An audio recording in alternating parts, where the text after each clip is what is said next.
Bismillahirrahmanirrahim. Alhamdulillahirrahmanirrahim.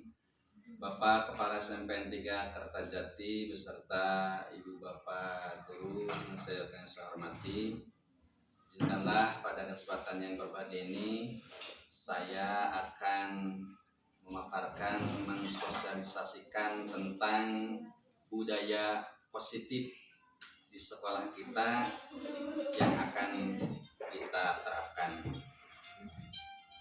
sesuai dengan tema, yaitu penerapan dan diseminasi budaya positif.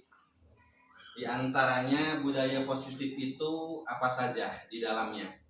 Budaya positif itu, Ibu Bapak, di antaranya ada disiplin positif, kemudian ada teori kontrol, ada teori motivasi, hukuman, penghargaan, posisi kontrol guru, dan kebutuhan dasar manusia, termasuk keyakinan kelas dan segitiga restitusi. Nah, terkait disiplin positif, itu adalah sebuah bentuk penerapan disiplin tanpa kekerasan, karena kan sebagian mungkin kita melihat banyak sekolah-sekolah yang menerapkan disiplin positif itu dengan kekerasan. Nah, disiplin positif itu penerapan disiplin yang tanpa kekerasan. Kemudian bagaimana upaya mengkomunikasikan perilaku yang efektif antara orang tua dan anak, mengajarkan anak memahami konsekuensi dari perilaku mereka, mengajarkan anak tanggung jawab, rasa hormat, dan berinteraksi dengan lingkungannya.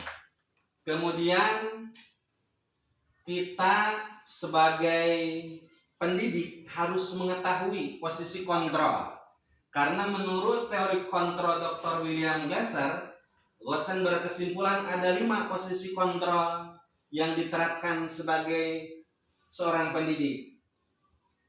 Kelima posisi kontrol itu diantaranya penghukum. Kan kadangkala kita sebagai ibu guru kadangkala kontrol terhadap itu ada yang posisinya sebagai penghukum, kemudian ada yang menjadi pembuat orang merasa bersalah, kemudian ada yang juga sebagai teman, ada pemantau atau monitor, dan ada juga yang sebagai manajer.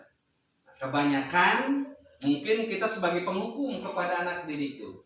Kemudian terkait 5 kebutuhan dasar manusia, Bapak, 5 kebutuhan dasar manusia, ya termasuk anak didik, termasuk kita juga.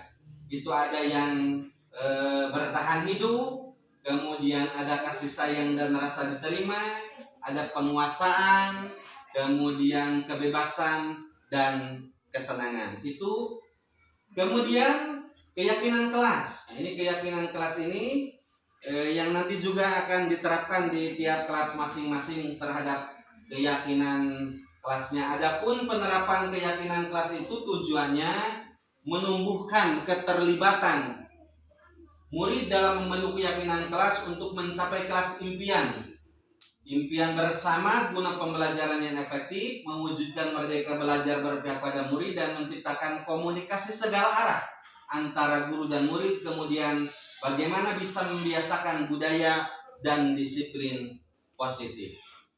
Kemudian yang paling penting ini, Ibu Bapak, terkait segitiga restitusi.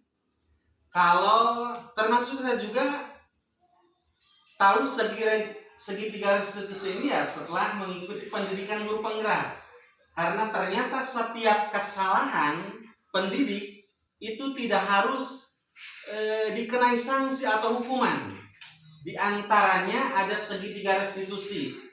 Segitiga restitusi itu tahapannya yang pertama menstabilkan identitas. Bagaimana cara menstabilkan identitas? Menstabilkan identitas itu kita sebagai pendidik jangan sampai kepada anak didik itu mengatakan kamu salah, kamu harus dikenai sanksi, kamu melakukan kesalahan, tapi distabilkan identitasnya. Artinya misalkan dengan cara mengatakan bahwa Bapak pun pernah bersalah, setiap orang pasti pernah melakukan kesalahan, Kamu bukan satu-satunya yang pernah melakukan ini, jadi distabilkan identitasnya. Setelah stabil identitasnya, maka divalidasi tindakan yang salahnya. Kamu tentu punya alasan mengapa melakukan itu. Jangan langsung kemudian kamu bersalah, kamu harus begini, harus begitu, inilah hukumannya. Tetapi divalidasi tindakan yang salahnya, ditanya alasannya mengapa kamu melakukan itu. Ketika misalkan anak terlambat datang ke sekolah atau tidak sekolah-sekolah, atau misalkan kurang fokus dalam belajar, ditanya apa alasannya kamu melakukan itu. Kemudian adakah cara yang lebih efektif untuk mendapatkan apa yang dibutuhkan si anak didik tersebut. Yang terakhir, setelah distabilkan identitasnya, divalidasi tindakan kesalahannya, maka yang terakhir menanyakan keyakinan.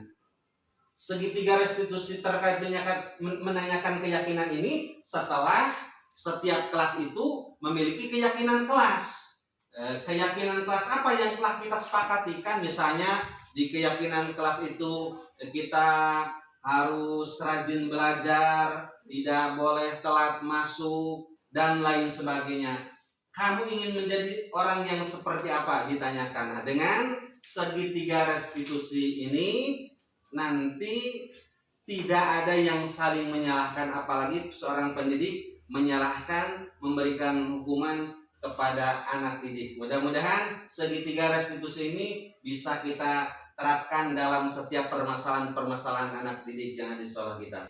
Terima kasih. Saya akhiri billahi taufiq wal hidayah. Assalamualaikum warahmatullahi wabarakatuh.